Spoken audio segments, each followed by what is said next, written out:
দেখো কি আরামের ঘুম।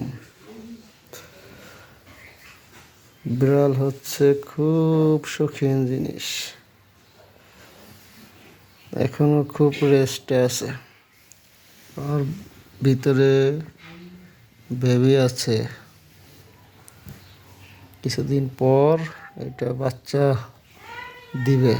আর কি ঘুম, ঘুমাইলে ও আরাম পায়ে, কি ঘুম। মাথা একটু চুলকাই দিলে খুব ভালো লাগে, যে কি ঘুম দেয়, নড়াচড়া দেয় না। হুম, ঘুমাই থাকো, ঘুমাই থাকো, চলে যাবে বিদেশে। যাও ঘুমাইতে ঘুমাইতে বিদেশে যাও তুমি। আলসি মারছে, ঘুম ভাঙছে তাহলে। ঘুমাও ঘুমাও ঘুমাও বেবি, ঘুমাই থাকো, ঘুমাও ঘুমাও। কি ঘুম রে বাবা।